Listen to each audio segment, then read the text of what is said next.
Εδώ αριστερά είναι το στάδιο της Λέγκια Βαρσοβία. Άντε ρε Πανάθα. Εδώ αριστερά. Τώρα το λένε Pepsi Arena, αλλά όλοι το ξέρουν γιατί το έχουν αγοράσει. Ναι. Όλοι το ξέρουν σαν Λέγκια Βαρσοβίας. Εδώ ήταν με τις κοπριές που παίζαμε. Ναι. Και εδώ αριστερά είναι κάνουν πατινάζ στο πάγο, μέσα στο κτίριο αυτό.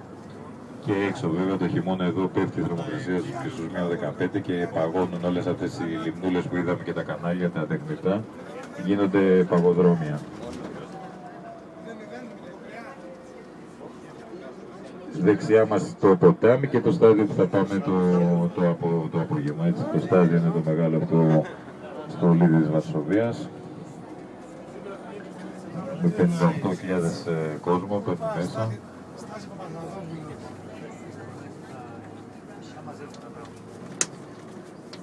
Και έγινε στο μέρος που επί κομμουνιστικού καθεστώτος είχαν χτίσει ένα στάδιο, το γκρεμίσανε. Τα στάδια τους είναι καινούρια. Ωραίο. Περίπου μέσα σε 2 χρόνια τα φτιάξαν, από το 9 ως το 11. Βέβαια, έλα. Το Pepsi Arena έγινε μάτς του Euro. Όχι. Το Euro γίνεται μόνο στο εθνικό στάδιο, αυτό που θα πάμε σήμερα, το κόκκινο άσπρο, έτσι που θα πάμε σήμερα το βράδυ. Γίνεται στο Gdansk που έπαιξε εκεί η Ιταλία, εκεί γίνεται στο Πόσναν και στο Βρότσλαβ. Στο Βρότσλαβ παίξαμε εμείς με την Τσεχία, έτσι.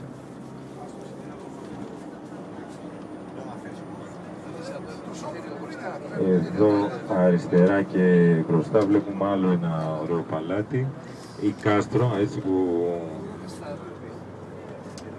είναι αυτό που σας έλεγα ότι το έχτιζε για 6 χρόνια και μετά δεν του άρεσε.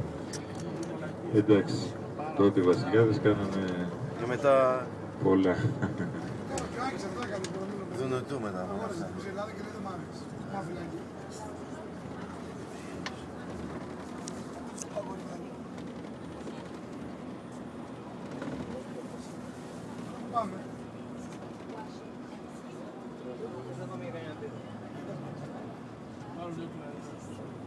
Εγώ, άμα μου πεις κοντοσόπλη στην Πολωνία, θα και γύρω.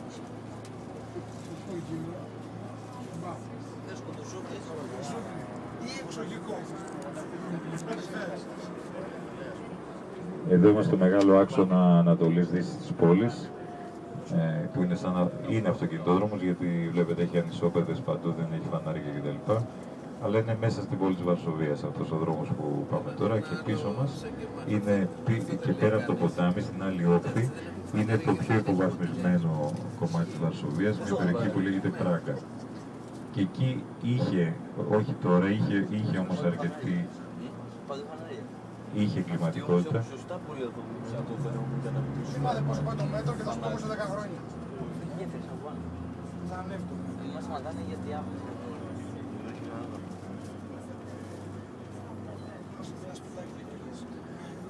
Τώρα η εγκληματικότητα έχει πέσει πάρα πολύ. Να ξέρετε ότι σε αυτά τα κράτη